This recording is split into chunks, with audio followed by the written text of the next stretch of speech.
There are two ways you can appeal that. You can appeal it as plain error through the appellate process itself. You can also bring it as a collateral challenge as a habeas petition in state or federal court as well. Ultimately, it goes to both levels. The appeals process, unique in criminal cases, you actually get two bites at the apple if it's a state prosecution because you have federal habeas rights as well. It means somebody's wrongfully being detained is all habeas petition means. And only Lincoln actually tried to suspend that, unfortunately, not one of his wiser or brighter moments.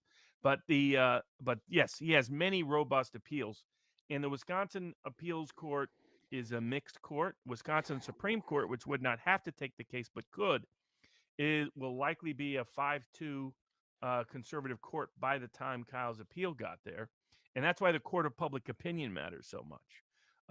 And it's important in the court of public opinion because people are witnessing with this judge what a lot of judges recognize but aren't as honest as this judge is. Every judge I've ever met is influenced by the court of public opinion, but usually they hide it. This judge is honest. He's really forthcoming at how it impacts him. That's true for every judge, and Robert, that's where in the court of public opinion matters. And that's why it's important that people continue to advocate and point out the truth for Kyle in that context, in case there's some runaway verdict. I love the fact that you say a second bite at the apple and not a second kick at the cat, which I still haven't checked the etymology. I will never believe that the expression was ever two kicks at the cat, but like as if when you want to kick a cat away the first time it doesn't work so that it comes back and you kick it a second time, it came from a kid's game of kicking a can. But Dark Crypto is trying to get to you both. I will message him. I don't know what it's about, people, and there's no promises, but I'll definitely message him because I think we're connected on the Twitterverse. What was I about to say? No, hold on, Robert. There was one more that I wanted to get to, which was a question for Barnes. Oh yeah, here. Question for Barnes from Tails. Have you ever seen a case where the prosecution has been so close to triggering a mistrial so many times in such a prominent case? Oh yes. Okay. So that's not new at all. That's commonplace. And this is the funny thing is like we're all seeing it. By the way, this is not an endorsement because I understand now on Twitter apparently if you endorse Kyle, you can get your tweets removed. Thank you, WP Zai, for the super chat. Robert, what was I just about to say? I just lost my train of thought. Have you ever seen? Oh yes, high profile cases. Yes. Well, and the funny thing is, I said it, during the stream today with Ricada. We're all seeing this, and it's shocking because it's the first time we've ever seen it. This is the first really high-profile case in a while where we're seeing it.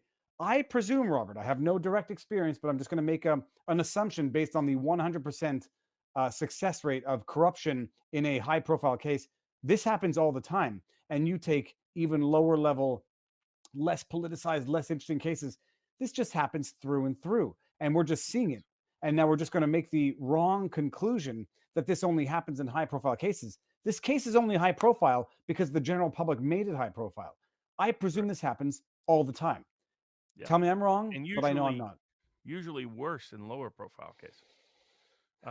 It always in every political case I've ever had. Now I know for like Emily Baker, state prosecutor, longstanding California, for her she's shocked by this, and that's because your old school, ethical, run of the mill, straightforward, completely apolitical case.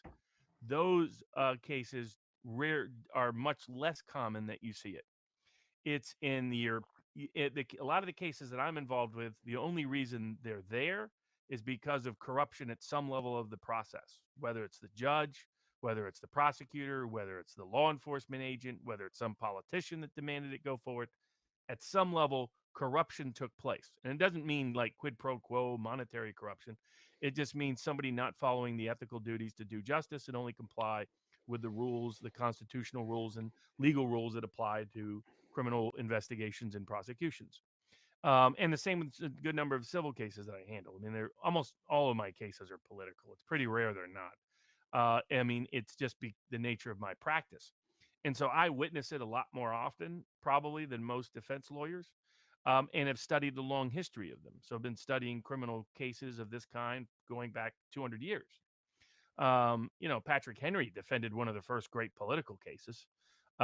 His victory, he made it more political maybe than the prosecution did, but the whole goal was to really wipe out tobacco farmers unless they, conceded to the state entirely. And, his give me liberty or give me death. And only that was back when juries could control sentencing and only issued $1. The lowest possible fine was what the remedy was there.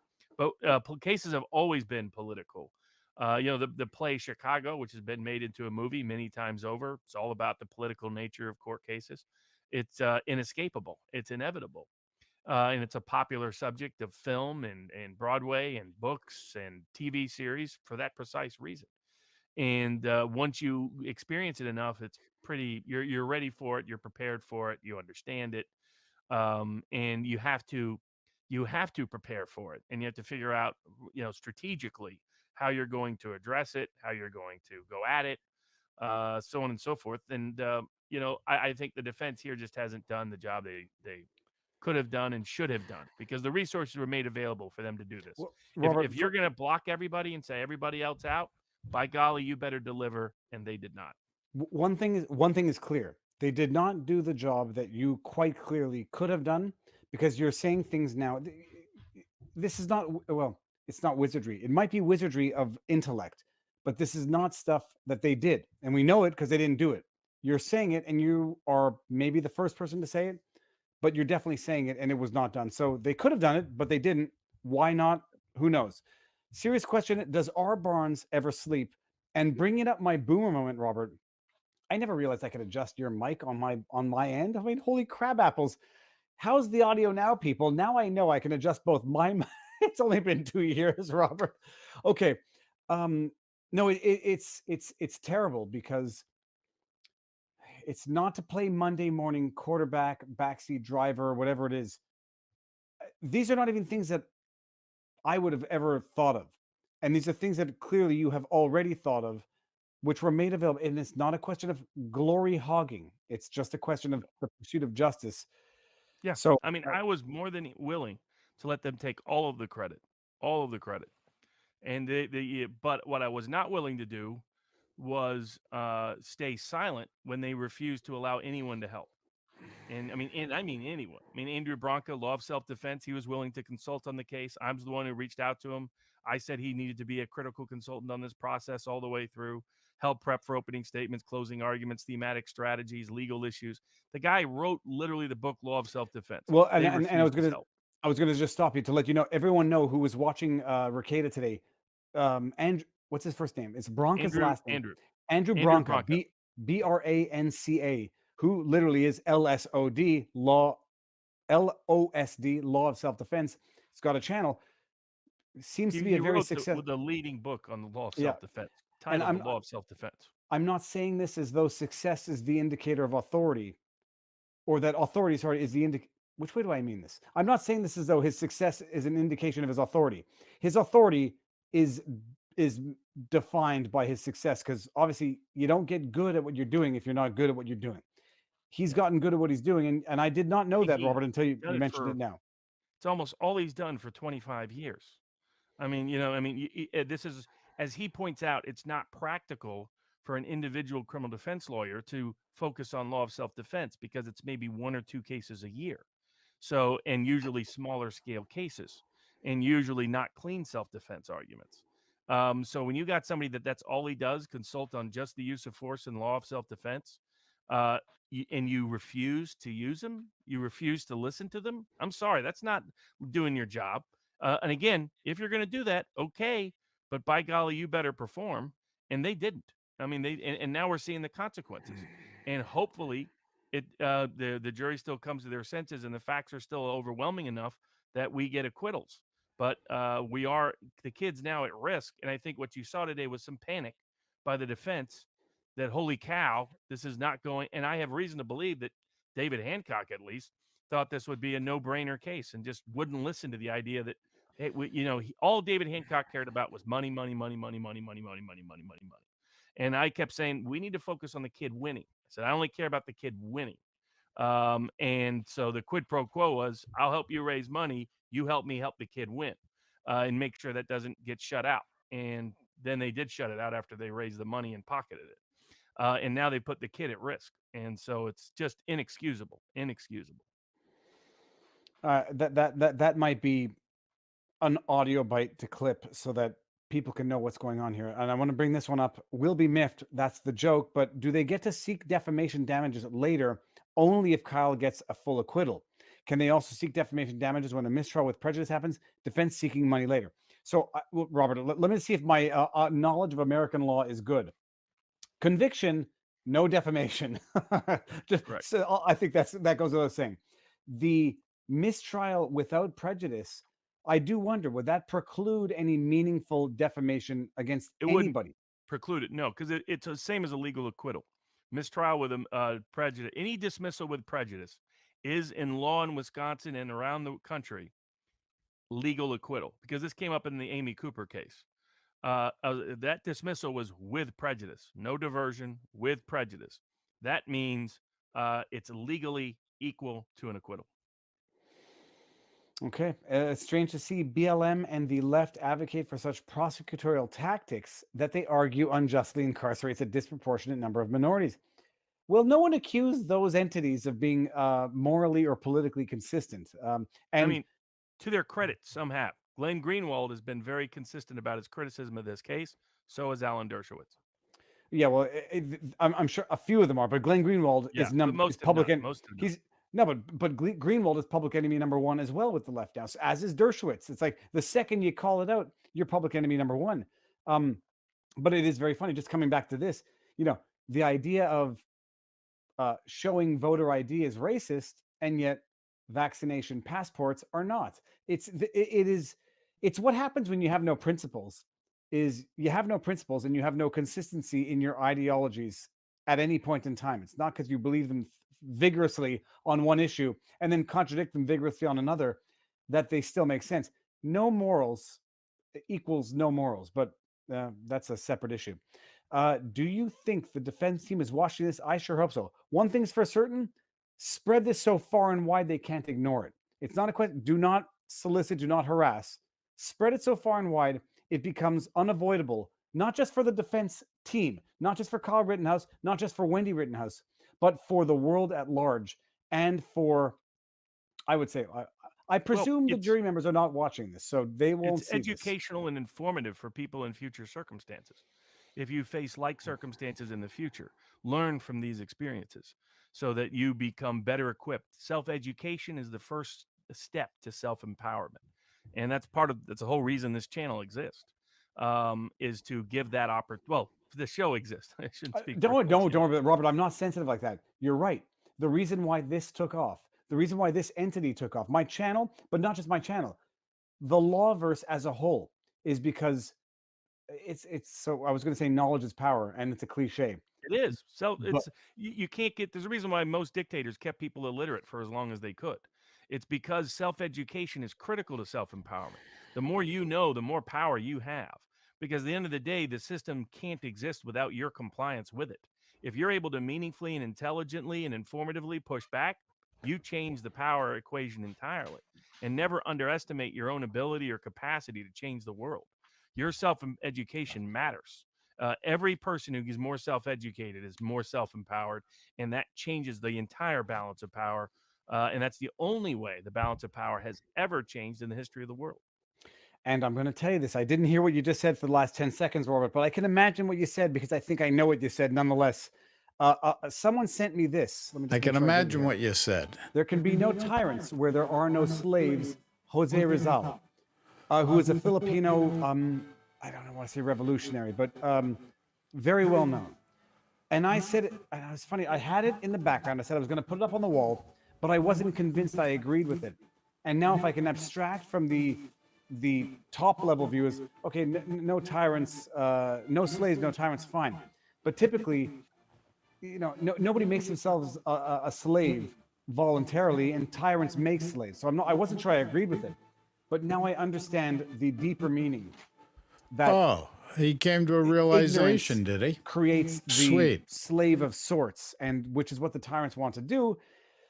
And it's a beautiful way you have of phrasing it. By the way, I know who sent me that shirt. Thank you very much, by the way. But it's a beautiful thing. It's it's illiteracy in another era, and then it's social media and media illiteracy in the modern era. And be media illiterate and think that the PolitiFact fact check is truth, you are effectively illiterate, but not in the sense that you can't read words on a page. You can't understand facts and lies on a page, which is a very different type of literacy, but literacy nonetheless.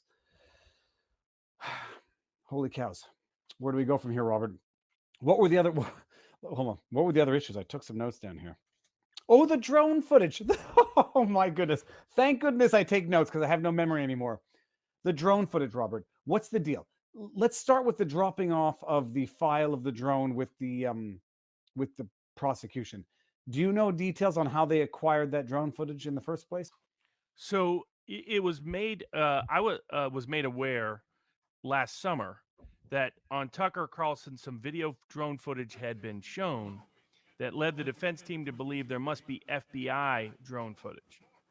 And that's what, and my understanding was that the defense team and Mark Richards put on the Yeah, record see, this is today regarding the Kyle that they had Rittenhouse located trial that's who been Tucker going on the last identified couple who of it days. was and the name So of we've the got a company. couple legal The thing minds was that providing company had opinions here disappeared. right now. I mean, within 2 weeks after the incident, that company vanished. Um, If I and- can stop you there. 2 weeks, they disappeared 2 weeks of the event occurring, or 2 weeks of the footage being delivered? 2 weeks after the event occurred. So Okay. their footage gets aired a couple of days after the incident on Tucker Carlson. The name of the company and the individual who takes credit for that footage is listed on it. But then when you try to find who that company is, the company had dissolved 2 weeks after August 2020. So they tracked down who the individual purported to be. The investigator talked to him and they said, "Oh no, we that's not our footage. That's some sort of mistake." Now the defense, I guess, my understanding was the defense followed up from there. It's not apparent. They told me that they did. I don't know whether they did or they didn't. But what happened is that drone footage, to my knowledge, John Pierce never had that drone footage. The defense never had it. So there's no chance. I mean, unless David Hancock had it and he somehow is connected to this, to my knowledge, nobody had it on the defense team. I know Mark Richards didn't have it. And so then they finally disclosed that there is FBI drone footage, but it's a little bit different than what was shown on Tucker. And then the question was, well, where's the HD version of the FBI footage? The prosecution was late in disclosing the existence of the FBI drone footage, and then the FBI claimed, we lost the HD version. We don't know where it happened. That's laughably implausible. I just want to say that laughably implausible. You have to. Let me be more direct. You have to be an idiot to believe that, and the only idiots in a non-judgmental way, but you just believe what CNN says, would be CNN viewers. It's laughably implausible. It's not just implausible in the sense that it happened. It's difficult to make that happen because most people think they've deleted things successfully, and they never have. And as lawyers, we know that. But sorry, exactly. Carry on. And then, so middle of the trial, somebody walks into the prosecutor's office and says they have some video footage, but they wish to remain anonymous. Prosecutors get that footage and then want to introduce it into evidence. They share what they claim is their only copy of the footage with the defense. The defense kind of objects, but doesn't object as fully as they should have because there was no foundation for this. You don't get to drop off anonymously some footage and claim it's an authentic representation, accurate representation of the events. You don't know how it's been edited. You don't know anything about that. And so, in my view, they should have objected on foundation grounds, but the defense has waived every objection to foundation throughout this entire trial on video evidence, and leading to all kinds of adverse evidentiary effects for Kyle. Then but they did object to the lateness of it. Then it comes out during the charging conference when they're wanting the provocation instruction. They say they're going to rely on this footage. The defense puts in their footage, and the problem is it's very blurry. And the prosecutor, Krause, Sauer Krause, as I like to call him, puts out, he says, we have a better copy of that. Yeah. And all of a sudden, the defense lawyers like Wisco, who's an associate of Mark Richards, says, hold on a second. She did, by the way, a very good job today laying this out for the court. Said, hold on a second. What do you mean? This is the only copy we have. What do you mean you have a better version?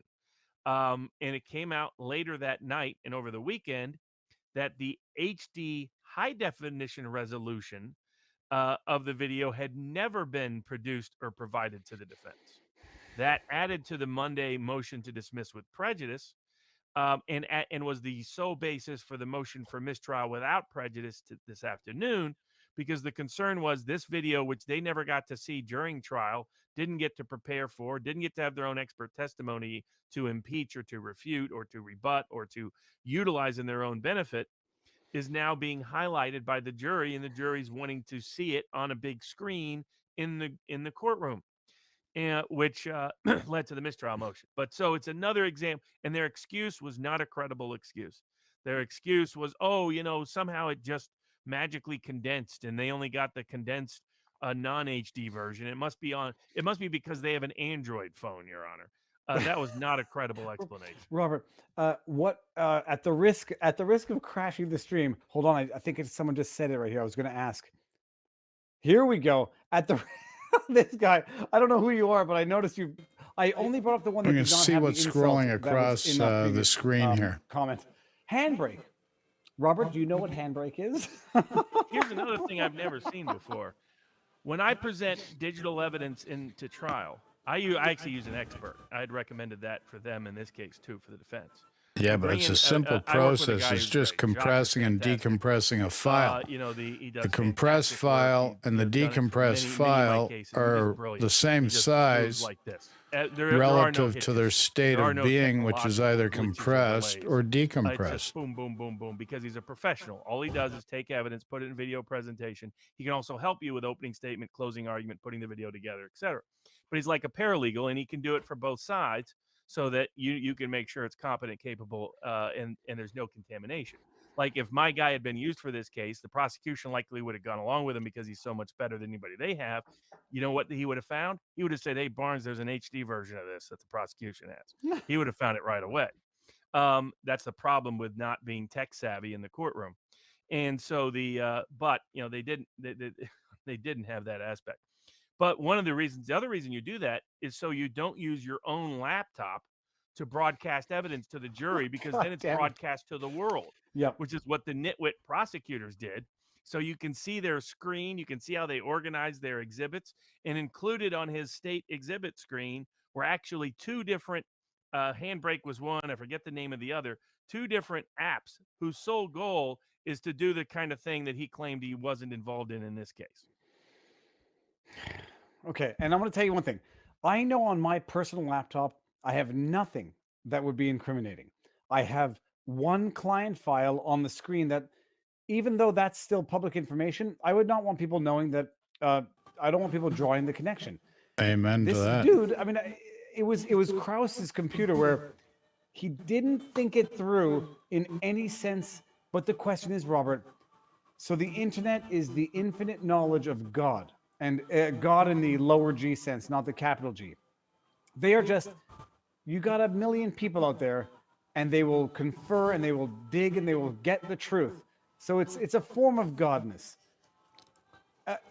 People are pulling it up. How do you get it to the judge? Correction, it's a form of consciousness. Defense team? How do you get the people who See, need to know right now? lawyers think they're smarter than everybody else. They're living in a vacuum. How do you get broadcasting it? Because Richard's closing argument was much better than it likely would have otherwise been, whatever its faults or okay, folks, I got to take a bit of a break right now, but we will be right back and resume here, okay? Is because of all the collective effort. We'll just see in a little bit.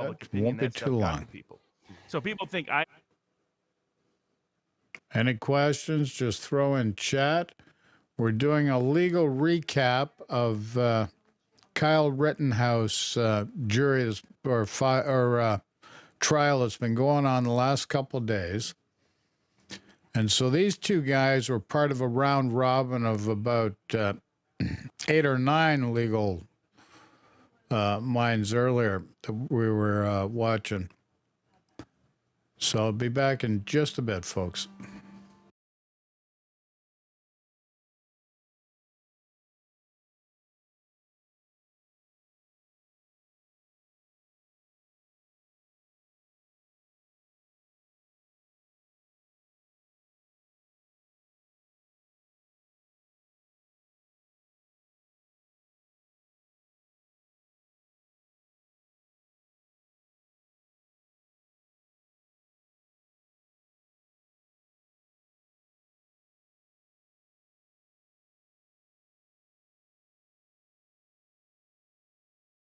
the spark, and we're back. what they gained by this is that they took an HD. They had an HD. They had the actual, just a higher quality version of the video. They communicated to the defense a lower quality video, which they then submitted. Just gonna go off camera for a bit, folks, so you can see it better. Okay. Square one. Questions, comments, throw in chat. And then said this proves provocation, where the original HD version, from what we've seen, doesn't really seem to prove that. But they created the ambiguity through the crappiness of the video footage, which resulted from the lower quality, then enhancing it to the higher quality. That's the only. That was the advantage was twofold. One was their ability to manipulate the lower quality footage to claim something that what didn't exist in the higher quality footage, but also it allowed them, denied the defense the utility of the higher quality footage during the trial that they of things that would have helped them. So it was both. They could manipulate the video footage easier if they didn't disclose the high definition version to the defense or the higher quality version to the defense, and they could preclude the defense from spotlighting or highlighting during trial evidence that would have been favorable to the defense from the higher quality version. And now I'm going to bring this up, not because I want to encourage the idea that I didn't bring it up on the alleged first 2 times. I didn't see it. Stephen Oglesby says, 3rd time maybe, in a new trial, can Kyle ditch Hancock and get a new legal team? I mean, I know the answer, but Robert. That's a no-brainer. That's an absolute. Whatever doubts may have been present are now resolved. Hopefully again he gets acquittals and he can just move on. But the warnings that I made and that others made about this team all came to fruition during trial and were independently confirmed by a wide range of people separate from me. You can watch the Rekieta live streams daily and see a wide range of lawyers from across the spectrum keep saying how bad this is by the defense. Mistake after mistake after mistake after mistake after mistake. And the thing is this, like on Rekieta's stream, I would say it's unanimous. And I would say it's unanimous not to prove the authority, but to prove the objectivity. Because between Legal Bites, Alita, between Legal Mindset, Andrew, between Joe Neerman, Good Logic, Eric Hunley, who's not a lawyer, but has a great channel, check him out. Between Uncivil Law, Kurt, you had Andrew, oh my God, I forgot his last name. Andrew Bronca. You had Hogg's Law, HOEG. You had Nate Brody. Lawyer. Everybody is in agreement, and they are of all walks of life, politically speaking. So at this point, it's objective, period. The only thing that makes it subjective is what your financial and media interests are, and which is why you see fact checks confirming garbage crap facts and mainstream media promoting garbage facts narratives. It's objective, and then you realize that people just don't even know certain basic facts of the case. 2 weeks after the trial, they don't know because the media doesn't report it, and then they have the big tech oligarchs, censoring or soft censoring. You can still make a video about it. It won't be monetizable, and we won't promote it because it's not monetized. And that's the circle jerk of economy for big tech. Oh, it's not monetized? Well, why would we promote it? Because we're not going to make money off of it. So we demonetize that which we don't like so that we don't have to promote that which we don't like. It's the circle jerk of political economics. I like that. Too big for a shirt. But that's it. And so you see people now, not knowing because of this, but a lot of people discovering it despite that. Yeah, no doubt about it. And it's there for people to see. Anybody that's continuing to defend the defense team is just sticking their head in the sand or is part of the defense, of the Hancock or related defense team.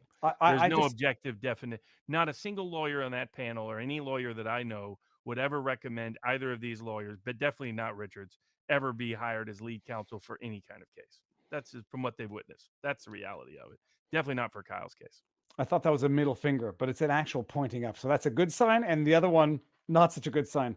My kid burnt his middle finger on a glue gun yesterday, and he's like, I got hurt here, but it was that's my ring finger. Just my ring is there. The only footage that is 100% forensically sound is that in the raw file format MP3 movie it's set are all already compressed and have lost important data. True, but there's losing important data and there's losing critical data during the stream today. And God bless the community that Rekieta has. People put up the the low res image and the high res image, and then zoomed in on a spot to show the difference. I mean, it's the difference between seeing handles on doors of cars versus not seeing individual humans because they've gone full Back to the Future, dissolved into future. So it's amazing. But this is why I'm thoroughly convinced the powers that be do not want the aggregate knowledge of the internet inspecting and scrutinizing the biggest decisions of government and the police. No doubt about it. Has anyone reached out to? I did, but he was stepping back until the trial, and he'll continue to step back for a while. But I mean, I get that. Yes, I think the senator at some point needs to be involved. And I just want to bring this up because, Like a Boss, I love this cup. It was a Father's Day present. Lonely Island, people. Like a Boss is one of the greatest songs. I used to have a sweatshirt that said that. Was it Lonely Island or before Lonely Island, Robert? That's the question. I have no idea. I didn't know it had any correlation to Lonely Island. I don't know what that is. Okay.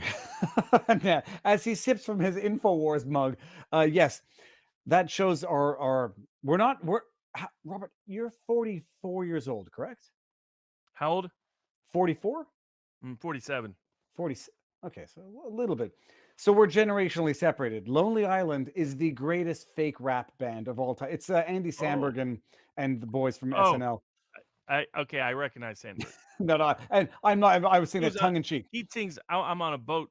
Yeah, that's right. I'm on a boat, right? That is a surprisingly inappropriate song for a kid. Just so you all should know. Yes. Barnes, Barnes, do you want to answer this question? I did. I represented Kyle from February of this year up until a week before trial, and was told that I could that we would select a jury or would be heavily involved in it. Body language panel all agreed to help. A bunch of data people agreed to help. Several other jury consulting experts also agreed to help. It was a team of about 10 people. We'd also offered 10 or so people to help with the presentation of evidence at trial as well, including a wide range of experts across a wide range of relevant and pertinent areas. It was that first part had already been declined, but the agreement was we could have a major role in jury selection, and that was my focus because I believe this was a jury selection case. And then a week before trial, I was all of a sudden cut out entirely. And at the same time that I was asking questions about whether, in fact, the fundraising was actually going to Wendy Rittenhouse, as I had been told it was, because there had been a multi-million-dollar lawsuit filed that I had received a copy of that alleged that was not happening, that, in fact, the money was being diverted to the control of David Hancock. And at that point, all of a sudden, I'm persona non grata and pushed out of the case. Kyle was made unavailable to talk. Wendy was made unavailable to talk. All of it. All of a sudden, a corporate law firm is involved that appears to have ties to David Hancock that's telling me they really represent Kyle. It's like there's a conflict there. I mean, it's a lot of shenanigans going on. And David Hancock has a lot of weird connections, weird, spooky connections. You can just look up David Hancock, Deep State Dave, stuff like that. And you'll find where people are documenting and detailing his very peculiar history and how he may be under criminal investigation for issues related to Puerto Rico. So that's who it is. The security guy controls everything related to the case because he controls the money. And you have a poor family, and he controls the family's physical security. So what do you think is going to happen? Well, this is not a family that knows the legal system, that's ever been through the legal system. And this is the guy that controls whether the grocery bill gets paid, whether one of the sisters' medical bills get paid. What do you think is going to happen? The guy's hijacked complete control over the family and their life. And I did everything. I did all that work for free, spent money out of my own pocket, did 6 figures plus of legal work, never billed Kyle a penny, nickel, dime, or dollar. So this was not about money. I had agreed to take a step back. The only thing I regret is now I would run roughshod.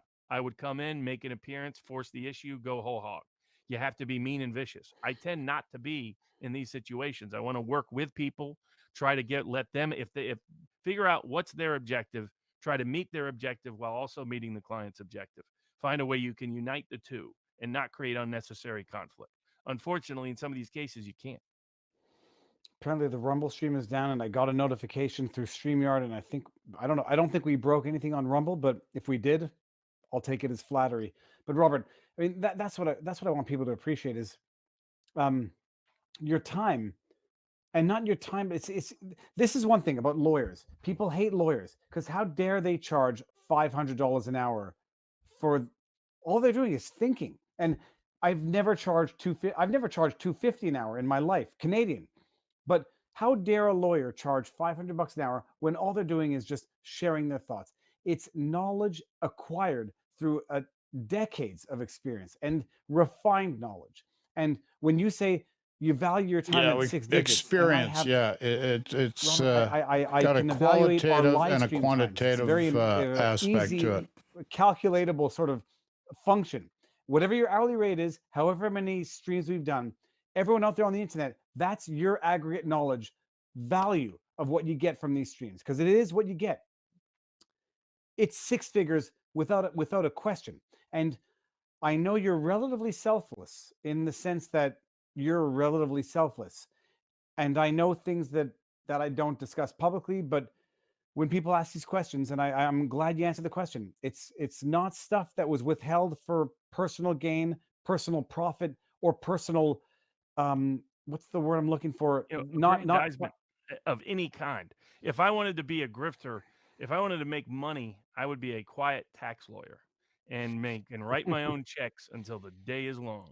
Don't need the public attention, don't need the ego validation, had plenty of big cases, all of that. And went to great lengths. And some people ask, why didn't I recognize it sooner? It's a reverse version of confession through projection. 2 reasons. One, I assume people are coming at this with good intentions that care about their client first and foremost. Unfortunately, you have to assume otherwise often these days, but I hate that mindset to have.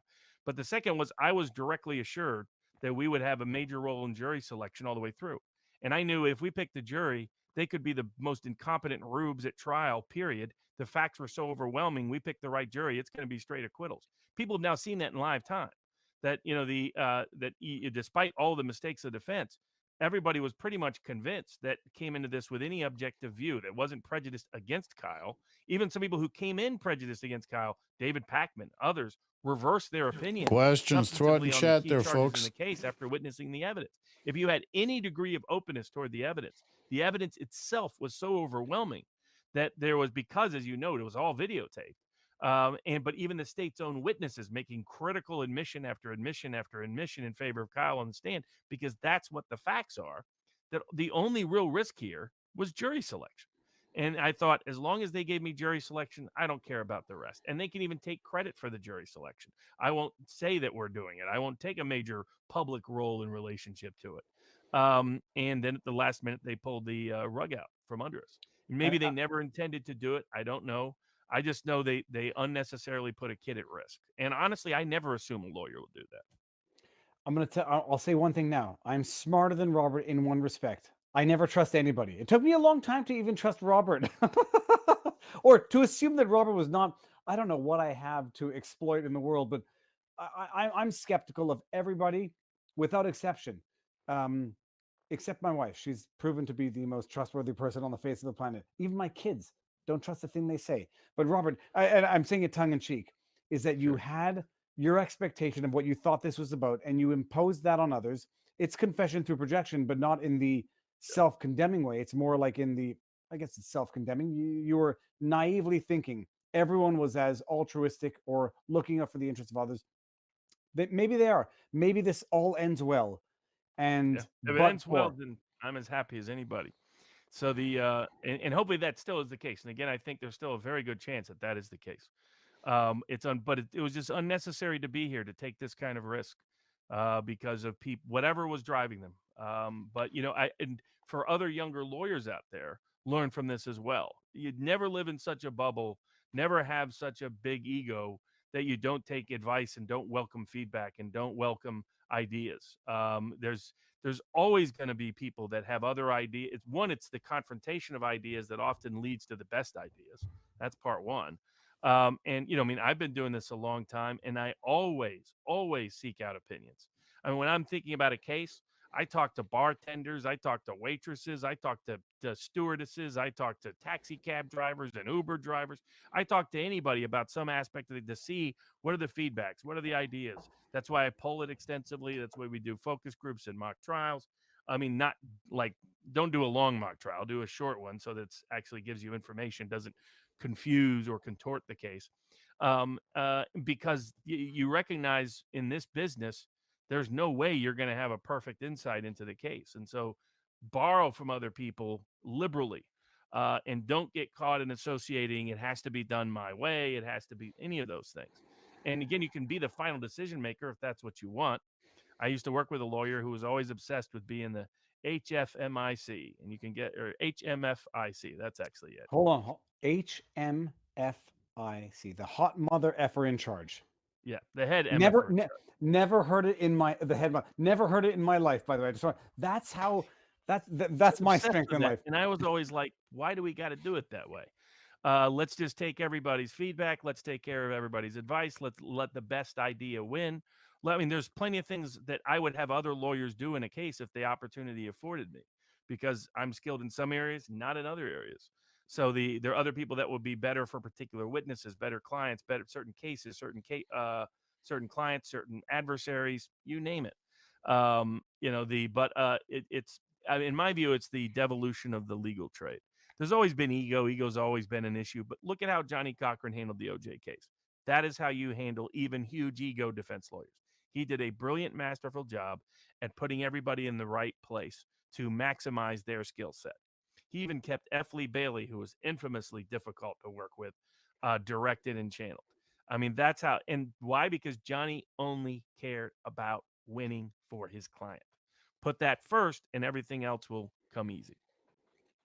I want to bring up one which almost brought tears to my eyes, but it did actually. If anyone could see it, get the HD version. I'll drone ship to your place. I trust you two more than any person I don't personally know. I am a forever fan. Harmon Armin, thank you. And I was thinking, I said, there's nothing worse. There's no greater curse than not being trusted. And that only comes with having violated trust, because ordinarily your instinct is to trust. And when you violate a trust and you're no longer trusted, it's the greatest curse ever, because how long does it take to build up trust and a split second to lose it? Yep. And with that, I mean, like, Jesus, I mean, the prosecution, they are untrustworthy. They're liars. It's a foregone fact. And then the question is, why do you trust anything they ever say again in the trial? The judge has to be polite. He's got to be objective. The media is going to spin what they do the way they do. If the prosecution says it, they're government employees. They have to be, sincere and authentic and honest. But they are proven pathological liars, and they are quite clearly in the pursuit of and I said it before, it's not a prosecution when you disregard facts and evidence. It's a persecution. And they are clearly involved in a persecution of Rittenhouse. And just so nobody clips this out of context and says Viva was condoning what Rittenhouse did.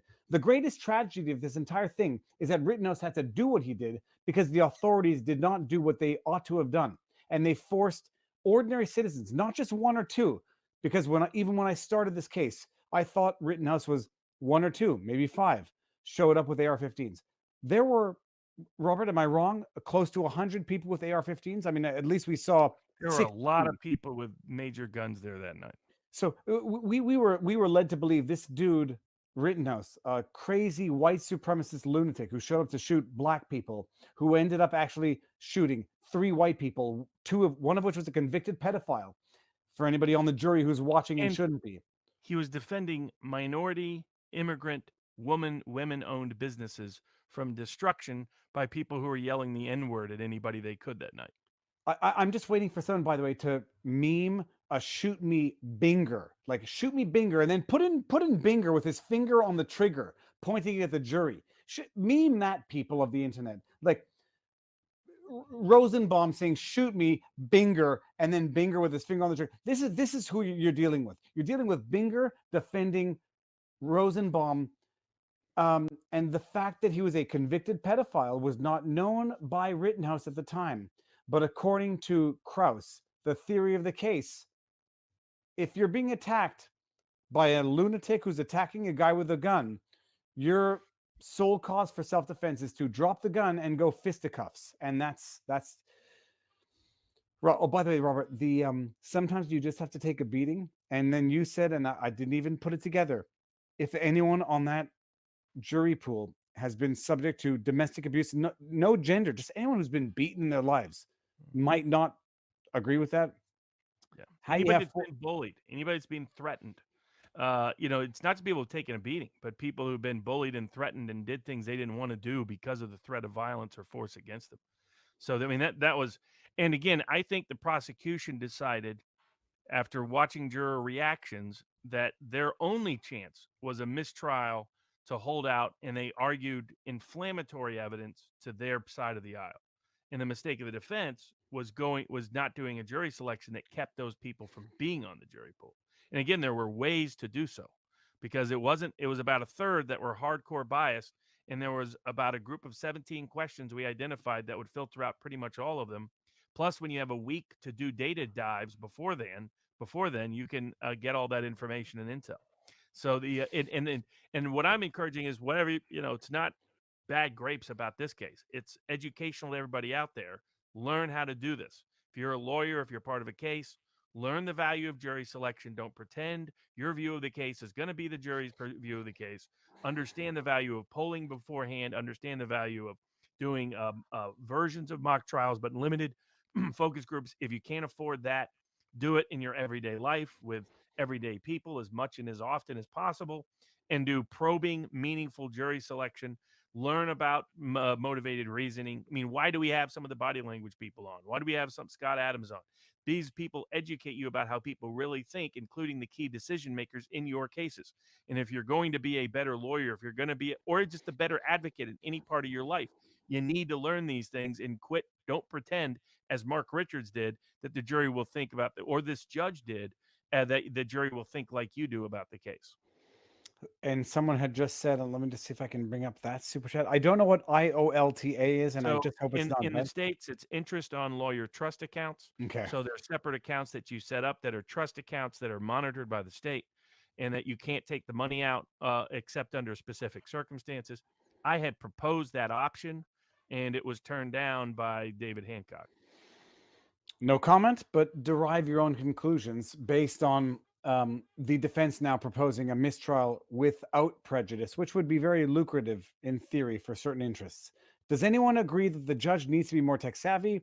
If he was, we wouldn't be. No, I actually, Robert, tell me if I'm wrong. The judge knows more than he's letting on that he knows. He knows more than the prosecution does, but the defense is not seizing on the implied knowledge of the judge to let the defense know that he knows the prosecution is lying. Am I wrong? Partially. Almost all the judges, because of their generational standing, don't understand technology like we do, and definitely not the way younger people do. And so because of that, it's important to now what most judges do is they delegate that. They have a tech staff, particularly in federal court, and they let the federal, and in federal court, none of this would have ever been allowed. And in most state courts, frankly, it would increasingly not be allowed. But in federal courts, none of this shit show, frankly, would ever come about, because in fact, before you're even allowed to introduce technological evidence, it has to clear a bunch of legal and evidentiary standards, but it also has to clear certain technical standards. You have to test it, you have to be trained in the court's technology, you have to work with the tech administrators, you have to make sure it's going to be flawless, and they get very agitated if it's not. But I mean, I've done cases in major state courts across the country, and at this point, they are well, a little behind, but nowhere near where Kenosha is. But this judge was trying to upgrade the technological capabilities, and it's because they didn't have a tech savvy expert there. That's a quarter of the problem. Another quarter of the problem was not litigating these issues prior to trial, so the judge was educated and informed about it. Another problem was not having a video expert there throughout the trial, multiple ones that could explain these things and translate them. When Richard says he doesn't understand these things, I have no doubt about that. When I first used the words AI to Richards, he asked me, "What in the world is AI?" So that gives you an idea of his tech savviness. Well, I've got my own acronym, my reflexive answer for AI, and I have a dirty mind, so I'm not even going to say it publicly. But I'm sure the chat can. What did I mean by AI? We'll see. It won't be as bad as Rekida's chat. You know what? For the AI, I think it would be fitting for Rekida's chat. And speaking of the glory of Rekida's chat, it's glorious. I mean, You Oh, it's don't have great to to. see him blow up. It's great to see people introduced to Andrew Branca, Law of Self-Defense. I highly recommend his book. It's very good, useful for people. He also knows the best self-defense associations where you can really get an equivalent of legal insurance for any risk you may face down the road. It's great to see the exposure for, Good Logic, Uncivil Law, Nate the Lawyer, Legal Bites, Legal Mindset. All of them have seen their channels really dramatically explode because Nick's channels exploded. Great idea of Nick to put meaningful legal commentary with an ongoing trial of high profile interest. That's incisive interest. That's not the incisive insight. That's not the kind you're going to get from conventional opinion. That, there's cross section. I was on Tuesday Night Tights with the Geeks and Gamers last night because this matters to everybody everywhere. This is about the core rights of self-defense in America, the core ability of you as an individual to protect your own liberty, to keep your body inviolate. We're seeing that in multiple contexts right now in the law. Do I own my own body or not? Can I protect my own body or not? Can I defend my own body or not? And I think this case strikes a deep chord. Also, you're seeing one of the most clear-cut cases of pure innocence put on trial for his life that you'll ever see in America. And so I think that's another reason for the interest. And credit to Nick for increasing public attention to this case, giving a platform for incisive insight so that people can get meaningfully self-informed, meaningfully self-educated, and thus self-empowered about the entire legal system. A lot of people on the right waking up. I was on with Michael Malice about this. I think he'll be up today or tomorrow about the importance of waking up about problems in our judiciary, problems with our prosecutors, problems with our police officials, that they're making questionable, problematic decisions that put the most innocent people imaginable at risk for the most moral and justifiable acts possible. And more people that wake up to this, the more they realize that they need to lobby the court of public opinion. Just as the election fortification, they use a different F word when I was growing up to describe this election, but election fortification woke up a lot of people to the problems in our election system. People are starting to wake up to the problems in our criminal justice system. And I think that's great for the long-term health of our public criminal justice system is more people involved, engaged to make reform and change to take place. And I that's do thanks not. to Nick Reicade has helped do that substantially. I gotta say, like, there's no. It's an amazing thing what Reicade has done. The exposure he has given to other people who have been existing on the interwebs for a while, but have not gotten this level of exposure. It's a net positive, period, all around. Because now people are discovering new outlets, new sources of information for unadulterated, I guess is the word to say. It's amazing. I guess the question is this: while I choke on my own tongue, what do we expect tomorrow? What do we expect for the week? And where do we go from here? So if you continue to have a jury conflict, and there's some concern that basically there's especially 3 to 4 women on the jury who were described by some journalists there as Karen-type personalities, mask wearers, people who came from, one of them may have been an older female professor, came from old Yankee ancestry, that if you understood the politics there, if anybody's from Chattanooga, it's like if they came from multiple families of Lookout Mountain. You knew if you knew in Chattanooga and you got a class divide in a case, you know not to put someone from Lookout Mountain on that jury trial. Now, at least not from the Chattanooga part of Lookout Mountain. The Georgia part, there's some different folks there. I'm gonna guess about 17,000 people right now have no idea what you're talking about. I'm sure. So this is just the Chattanooga folks, but it's the same dynamic that there's 3 or 4 of them. One of them may even be the forewoman, and so what you would expect to see tomorrow, typically the way they've gone about things, they haven't asked questions, but it sounds like the leaders on the jury may be the ones pushing for conviction, but that the majority is for acquittals. If that is in fact the case, what you can anticipate tomorrow is more requests, either maybe if they're still conflicted, probably you'll start seeing some questions. And don't misinterpret the questions. The questions might sound like, oh man, those sound like conviction-oriented questions, but it may be because the leaders on the jury are still a minority trying to force the others into their side, and they're the ones behind asking of the question. So the way it's progressed, first they asked for self-defense instructions, then they asked for all the jury instructions, then they said they were going to look at some videos, then they looked at a bunch of videos, including the drone footage. That sounds like a few jurors trying to argue to the other one, see why we're right, and that their arguments are not working. And the question is, how long do they hold out? How committed are they? How much do they badger everyone else into trying to change their mind? Are they willing to try to do a compromise verdict instead? Or do they capitulate? Because the thing with a lot of those authoritarian kind of personality types, and the defense had a misguided notion that those would be helpful jurors, which was wrong. And that was explained to them, but they may have put them on anyway.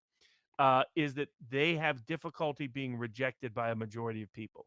They like to believe that their opinions are not only the correct opinions, but that everybody reasonable shares them. And when people don't, they almost have a cognitive dissonance moment. And then they often capitulate and go home. But hopefully Kyle has some hardcore people committed to him no matter what, so they won't allow convictions to occur, won't allow compromise to occur. And then secondly, hopefully he has some hardcore people that are leaders for him. And if that's the case, then it'll go back and forth, and you may see a range of questions that may sound confusing throughout the day tomorrow and the next day if it's a holdout jury. If they do not have a verdict by end of business on Friday, you're likely looking at a likely hung jury. If they're going to come back with acquittals or a compromise verdict, that will likely happen later tomorrow or early Friday. Okay, what I will love is that I looked at it the exact opposite way, that you have the majority trying to convince two holdouts to acquit. But I appreciate what you're saying right now is because someone has to take the jury for person, so I don't get canceled. Because they pick that person before they vote. The first vote they make is the four-person vote. That's amazing. So they don't know what the four-person believes at the time they make him four-person. But the And if person it's an most old Yankee aristocrat who's used to running Kenosha for family from generations, if it is someone like that, that's the rumor. I don't know if it's true. Then they would fit. And if they're like an older female maternal professor type, the type of person that loved running around with COVID mania fear for the last year, telling you what to do, and oh my God, why isn't your kid with 3 masks? That kind of personality that hyperventilates when you get on the plane without a mask. But stop it there. Apparently, that video was totally fake, which I thought it was fake to begin with. But that video of the person freaking out about breathing oxygen of the person, apparently that was fabricated. I don't know. Oh, I'm sure that video was, but I'm referencing. I've seen this. I've seen people freak out. It's just insane. I've seen stewardesses freak out. Oh, people always freak out. What do you expect, guys? And stick it over your face. And it's like, someone touches my face when I'm sleeping. We're gonna have it'll be a bad incident, but I say that as a joke. I'm not a big man. Someone touches my face when I'm sleeping, I will apologize for them touching my face. But Robert, so it's an interesting thing: is who is going to take the role of the jury foreperson? It's going to be someone who's proactive, someone who's ready to do it, which by and large would not be, if I'm wrong, would not be someone who's ready to acquit, but rather someone who's ready to convict and activist to begin with. Yes, right. Exactly. And if they think they're leaders for the community, to the super chat question, their excuse may be fear of public reaction of full acquittals, but it's not their motivation. Their motivation is they came in presuming we got to get an acquittal. I call for an acquittal on this. They don't want to see that as what they're doing, but it is in fact what they're doing. So it depends on the rightness and righteousness of the jurors who know Kyle is innocent to stand up for it and do their constitutional and perform their oath of their office, because that's what this is now as a juror, and acquit him as the law compels. All right, we're going to end it with this because I think we've exhausted the discussion of the evening. I think Eric Hunley is going live with news with booze. Is it booze with news or news with booze? News with booze. It's news with booze. Eric Hunley, people, was one of the panelists. Podcast. Unstructured. He's amazing. Robert, we will undoubtedly find ourselves on Rekieta at some point tomorrow. And may there be, I would say, good news. I don't want to say on a little less. I got a lot of work tomorrow. And that was the other question: is when do you? I was streaming them earlier on Rekieta because you do both, and the Odyssey platform. You are a superhuman as far as goes in the legal world. So, but there was more people, and Robert, there was like at least 8 people. Message me what I have to say to so look it was smart. pretty darn cool getting these different opinions. Everyone. So, stuff in the court is streaming live. So it was actually quite well. A good way of doing things and representing things. So that's what we did earlier today, and we're going to do this again tomorrow. They're going back to school because Daddy needs to have a life and whatever. What do we expect? It's Thursday tomorrow, so what do we expect for the rest of the week? If there's no verdict one way or the other by Friday, we expect the judge to say hung verdict, hung jury. I don't think he would. I think it would only be if the jury came back and say we're irreconcilably conflicted. And if it's the kind of jury foreman that I'm talking about, they might not say that. They might come back the next Monday.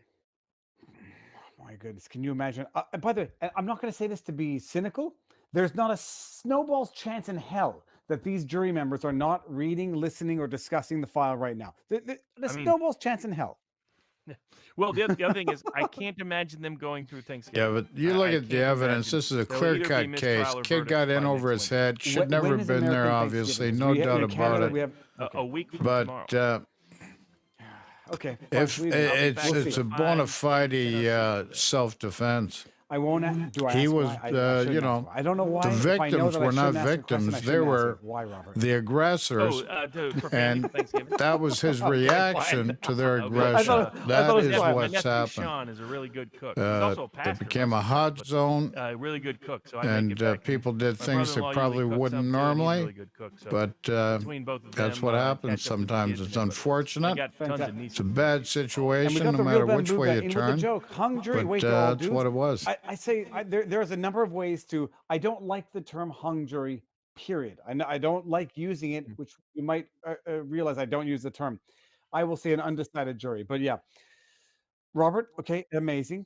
So we'll see what tomorrow holds.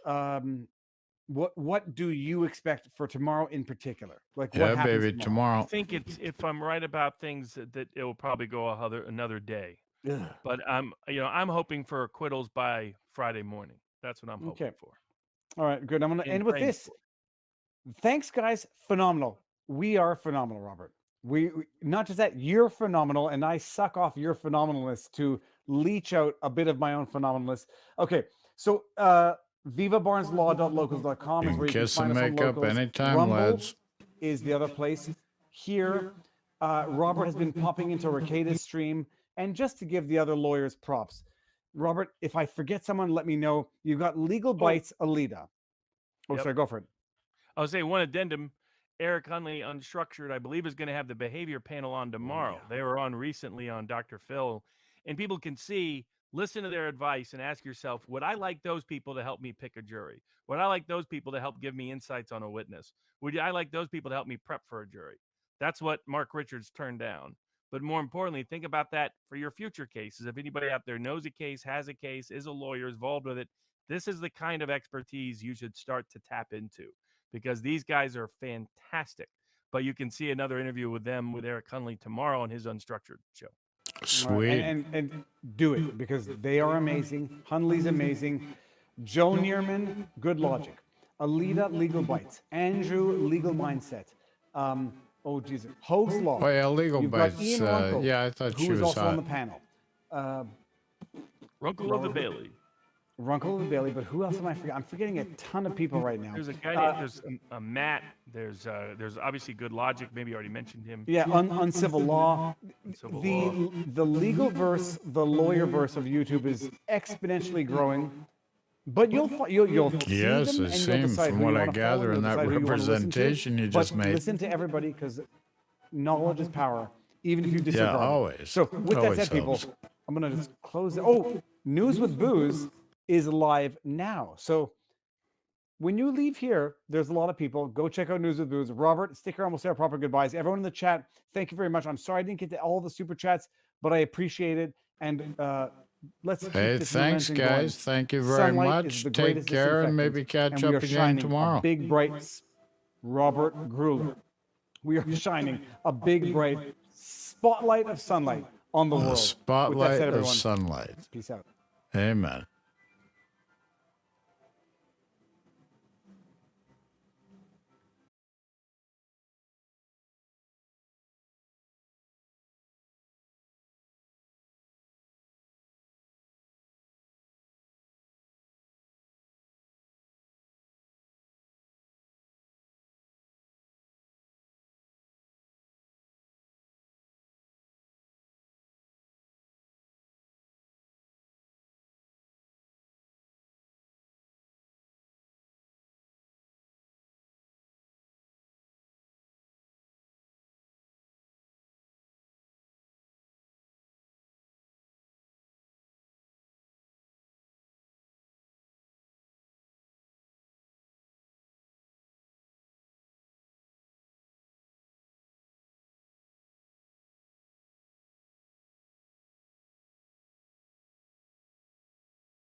Okay, we're gonna go now into Tier 9, Random Battle. Yes, I'm sorry. Random Battle, Tier 9, Kronstadt. Yeah, baby. Cycling in.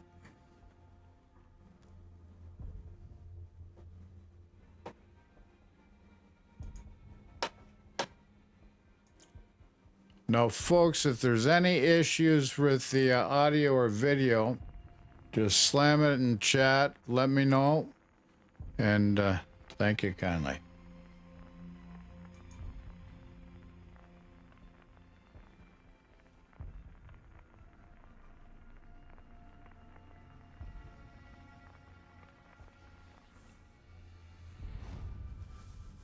Okay, so Tier 8, 9, and 10. Oh, crap.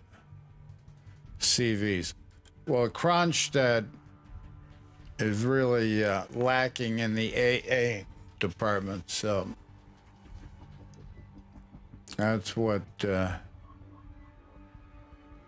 I'm referring to. Yeah, because it's not a regular ship a lot play. Well, should we go see and help out there, guys? What do you think? Yeah, let's go see. Help out see.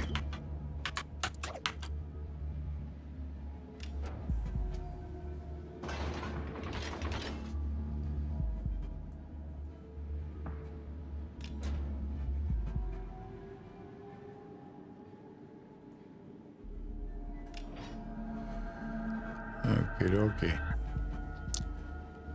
Kronstadt, good ship, like it. One of my favorites. I haven't played it a lot lately, but yeah, it's one of my favorite ships. But I gotta tell you, it's like any ship. You know, you get in the wrong spot at the wrong time, you get wrecked. Doesn't matter what you're driving. It's gonna happen. And the team. Got 12 guys. 12 different philosophies how to play the game. So you just gotta try and find a somewhat of a medium if you can. If you can. Yeah, Augur's probably got range on me, so I gotta be careful here. The only way I can use my spotter. Ah, shoot, wrong button. Spotter airborne.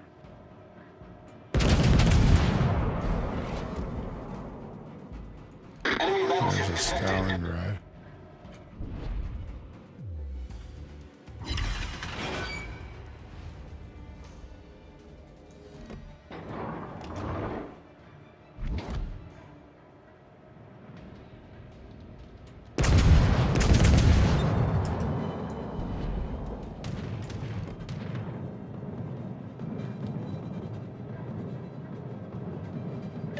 Much obliged.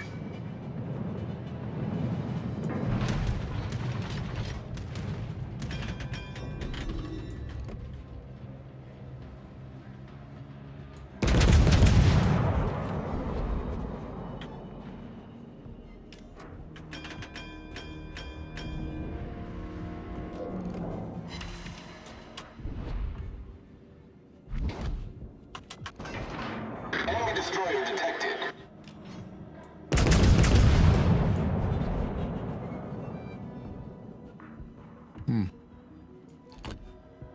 Stalingrad's too far out. Enemy cruiser detected. Putting some half-decent hits on this Friedrich de Grosch.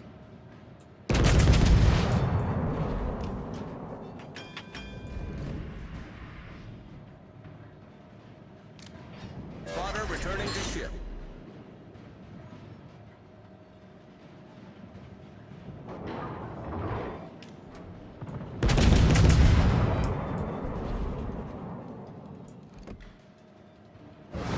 He's not moving too far. Every one of them missed.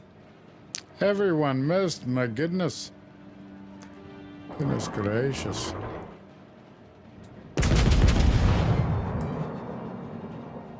Maybe that shadow be a little bit better. Come on, baby. Thank you. Thank you, thank you, thank you.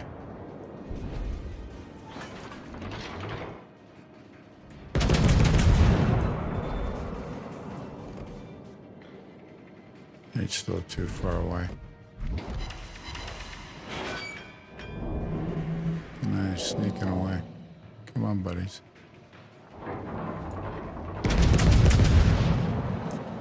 Come on, buddies.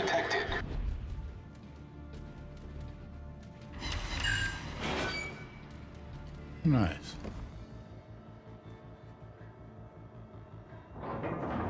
Come on, buddy. Good game, everyone. Our team has taken the lead. Good game, everyone.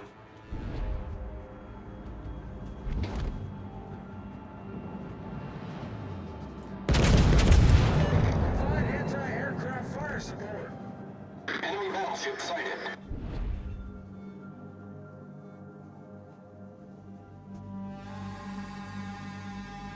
We're in pretty good shape here. Just need to play smart. Just play smart. No need to YOLO in.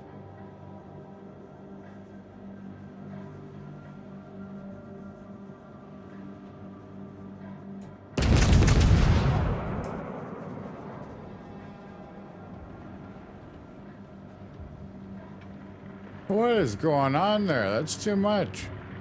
How could that happen? Holy crap, did you see that, folks? That's too much.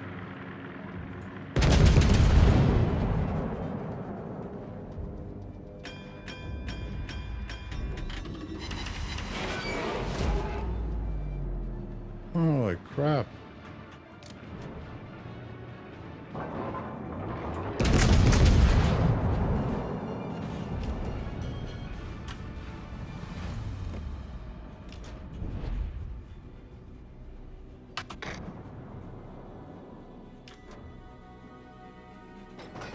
That was a great battle.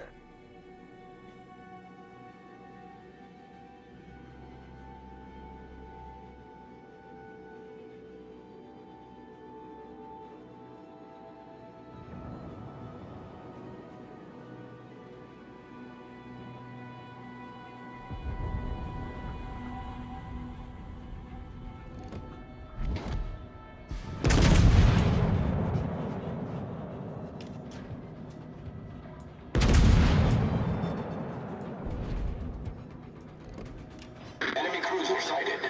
Enemy destroyer sighted.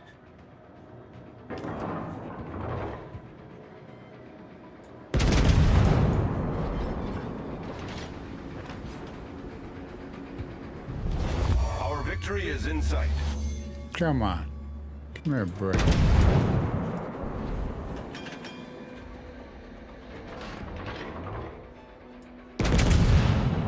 What the frick has he got? Super armor or something? Holy crap. Attention. Reporting the target Super position. camouflage? Finally. Acknowledged.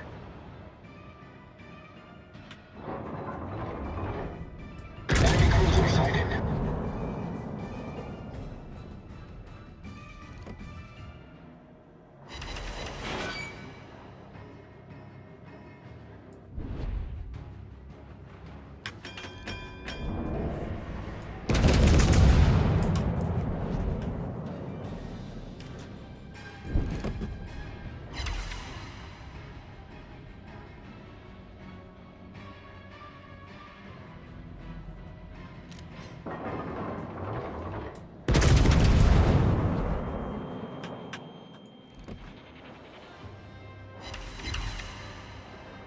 Enemy battleship sighted.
ship is on fire!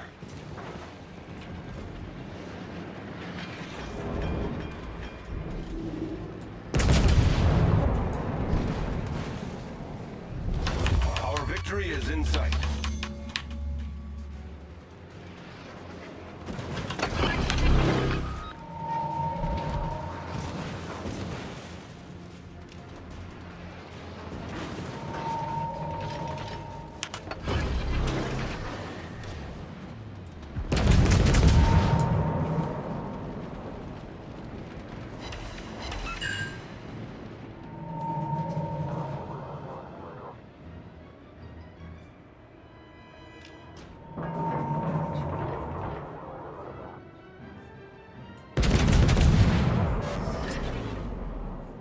Enemy destroyer detected.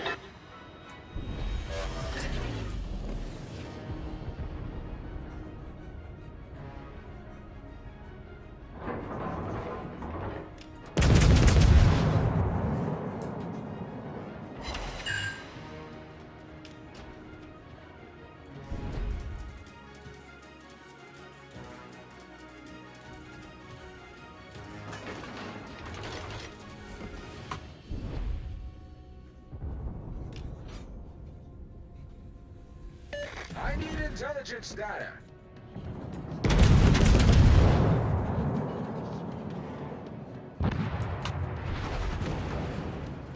Many thanks.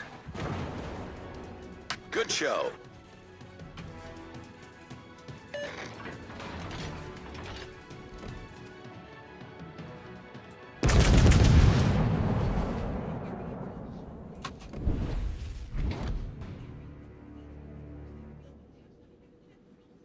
Let's see what we can do, folks. See if we can bag in Ohio or not. Oh, it's friggin' Fletcher. Friggin' bugger. You got a lot of torps. Oy vey. Oh noes. Okie dokie.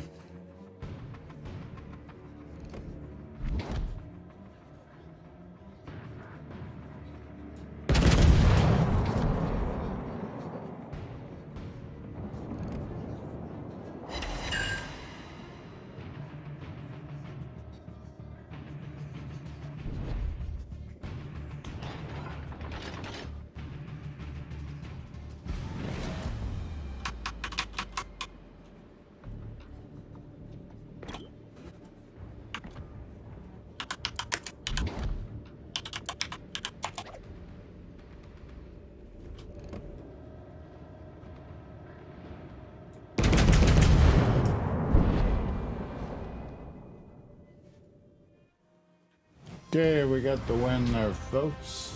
No doubt about it. We got the win. Victory. Mid-pack just below. Ah, mid-pack. Okay, cool. We'll take it. Thank you very much. Thank you, thank you, thank you. Okay, folks, taking a smoke break, then we'll be right back. So, smoke break and right back.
We're back, folks. Michael J here. How you guys doing?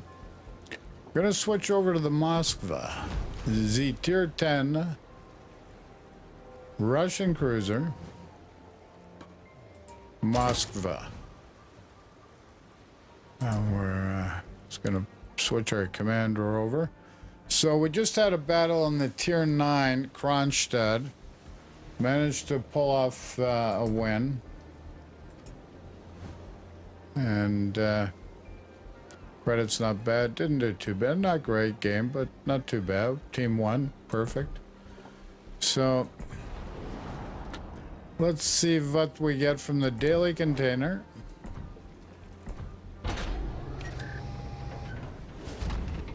And open sesame. Okay, a couple bags of coal, something duplicate, and 3 flags of equal speed Charlie London. So, aren't we blessed? Okay, got some credits too. Okay, cool. Must have done something right. Okay, so now let's check the flags. Can we throw something on there? Yeah, no. Let's go into battle. So Tier 10 Russian cruiser Moskva. Questions, comments, throw in the chat box. Okay. Frig. Midway on the other side. So AA is not all that great on this ship, but holy moly. Those little friggin' Schultzes can hammer out a good little shell. Okay. Cool. Coolio.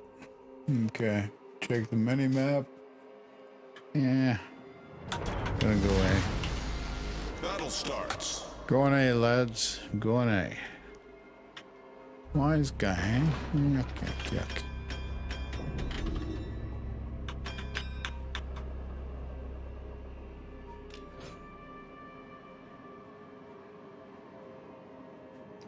Okay, so the range on these guns are 21 kilometers, HE shells, and see if we can get the fire chance, 19%, 3,100, not bad.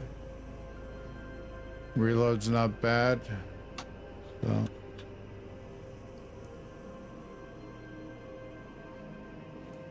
Good ship, like it.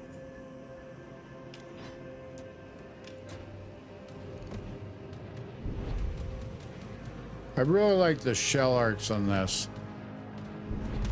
And dispersion's not near as bad as the Kronstadt, because the Kronstadt, if you've noticed from that last game, friggin' dispersion sometimes can go really wonky. So, Schultz, Palmer, and Henry.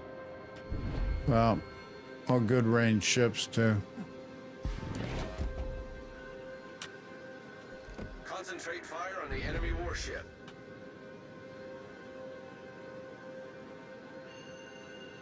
Allspice. Okie dokie. Enemy battleship detected.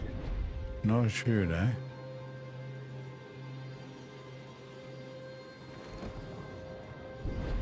Nothing we can do there, kids. ZL space maybe. More friggin' planes. Oh no. The plane boss, the plane.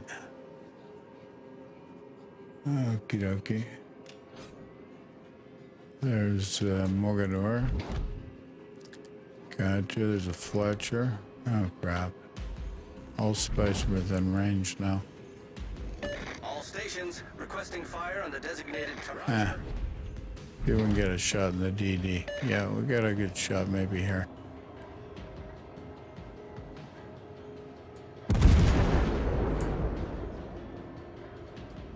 I need a little bit further. Further ahead, monsieur. Enemy cruiser detected. Enemy battleship sighted. break even more. Holy crap. Holy moly. Friggin' allspice just nailed the crap out of me. Oh, well, I took a chance. Z chance, monsieur? Guy's gonna dodge those. Yeah. Close.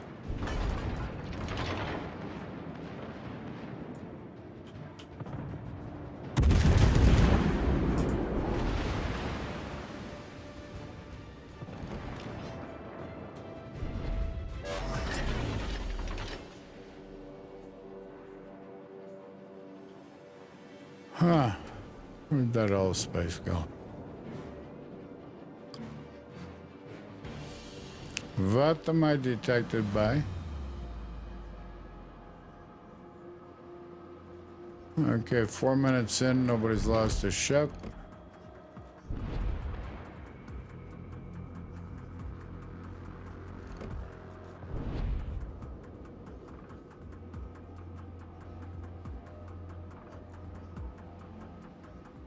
Yuma, what are you gonna do, buddy? Shoot, freaking disappeared again. Hey, you keep disappearing on us.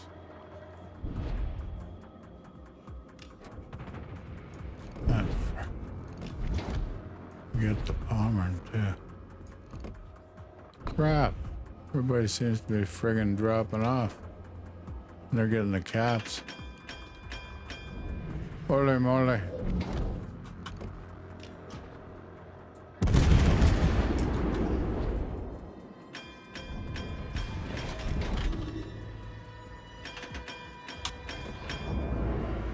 Are you kidding me?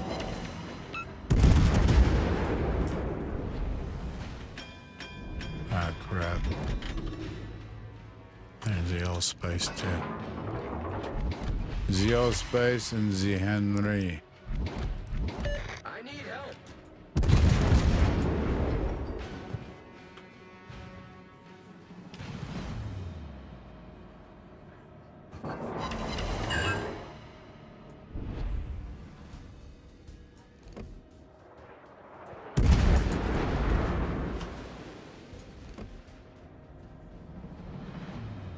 Ah, crap. Where are you going? Okay, we still nicked them.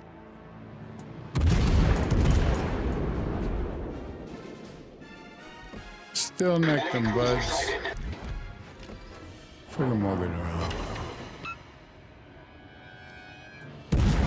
Enemy battleship sighted. Ah, you little bugger.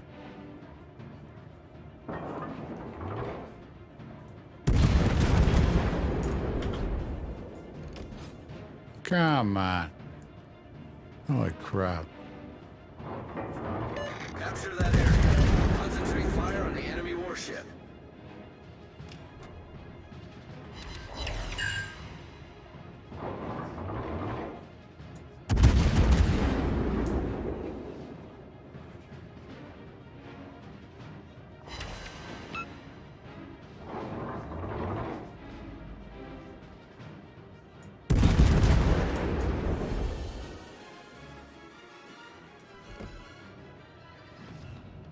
Crap, man.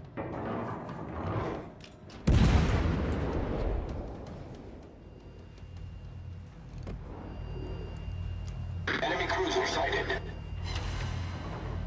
There we go. Nicked him.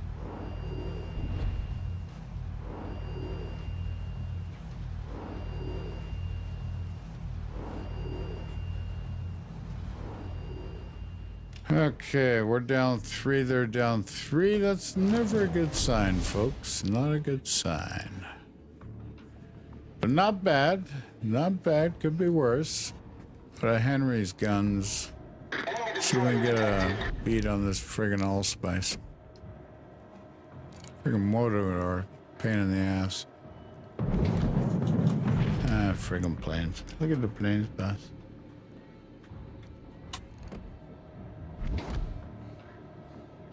Okay, still not enough.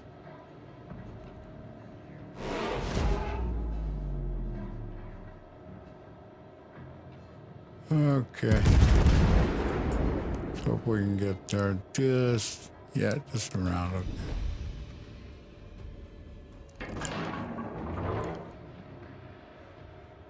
Oh, are you kidding me? Are you kidding me? The enemy team has taken the lead. Holy crappy. Holy crap, early. Friggin' allspice now.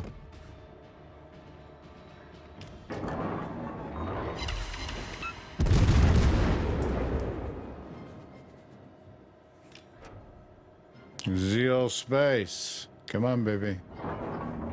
Give me some space.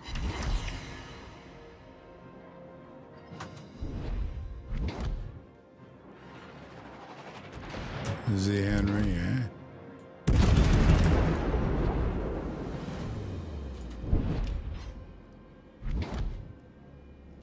Two, 4, 5, 2, 4, 5, 5 and 5 on each side, folks.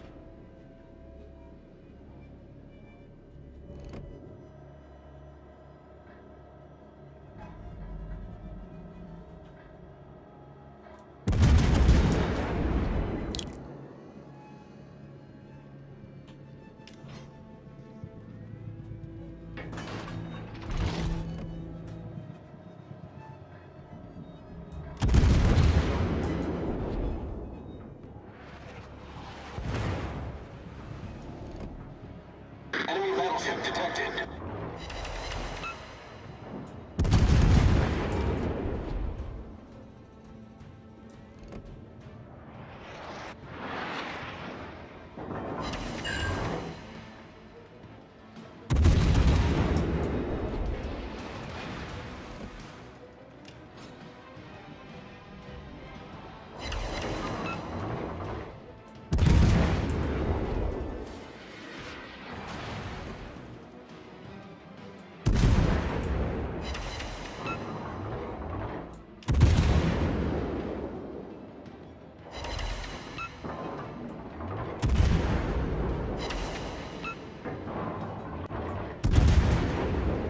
Enemy destroyer sighted.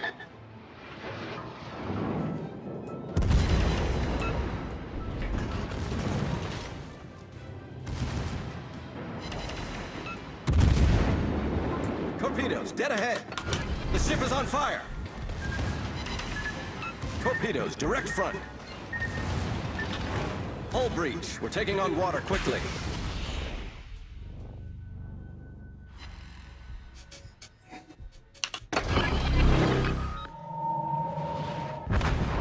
Ah, crap. The enemy team has taken the lead. Crap.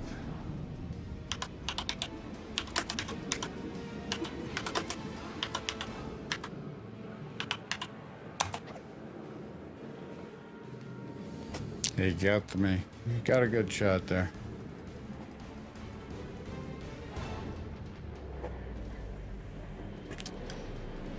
Yep, Perdoodle. Couldn't do much about that.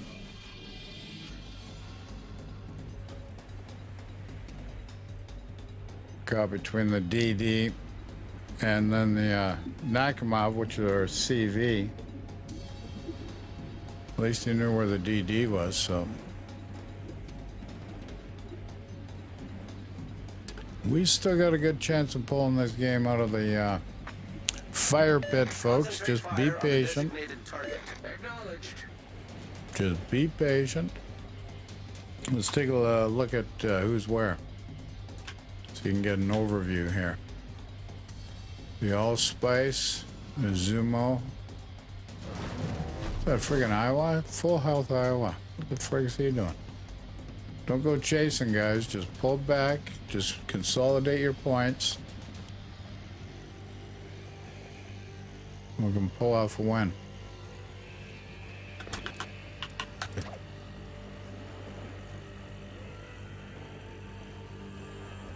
So allspice is low. If somebody can get a hit in the allspice, will be good. But he seems to be leaving Dodge. Now, if this Nakamov can get some shots on this bombs on this Henry IV, then that would be good. Because that's the real threat there at A.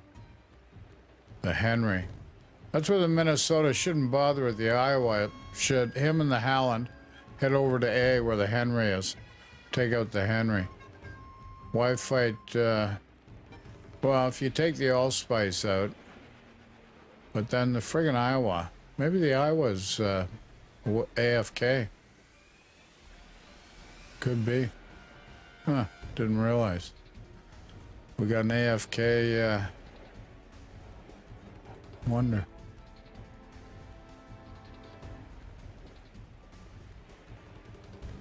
Maybe.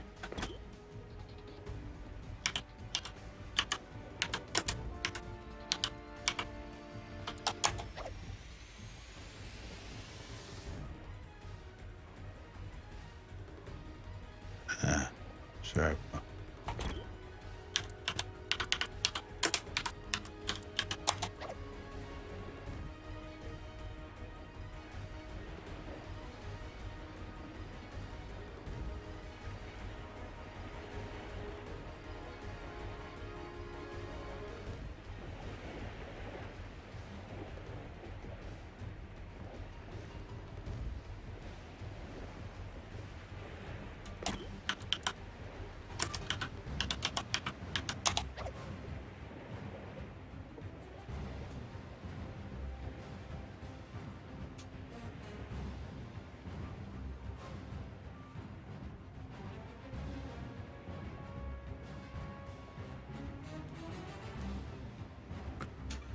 Yeah, get another hit in the Henry.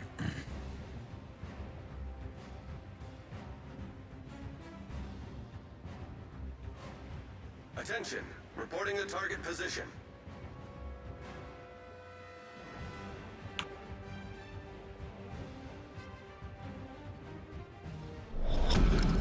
Battle ends in 5 minutes.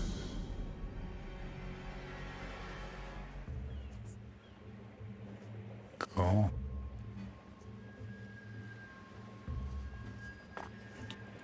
Nobody can get the allspice. The allspice is the Henry. Well, somebody got the allspice. Way to go. Way to go.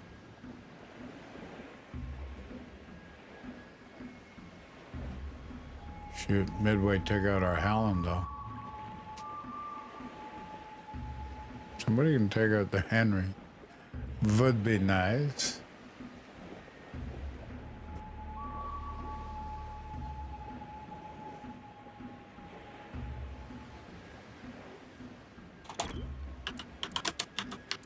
Oh my.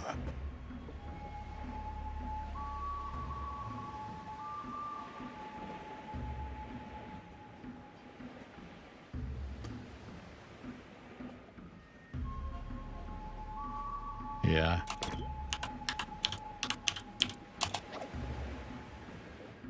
There we go. Game over. We got the win, folks. We got the win. Okay. Didn't do all that great. Got blasted. But what are you going to do? You can't. Well, we won them all. We had 2 games. First one in the Kronstadt. Second one in the Moskva. Still did respectable, you know. So we're going back to port, folks. And looks like we got another container. Let's see what we've got here. Let's see what we got. Okay, flags, camouflage. I gotta sell some flags. Or sorry, camouflage. I got 2 more. Friggin', you wouldn't believe how much camouflage I got. Just friggin' gotta sell a bunch of it. Don't need it all. Keep getting it all the time. Okie dokie. Back to port. Okay, folks, listen. Thanks for watching. And we'll talk to you soon.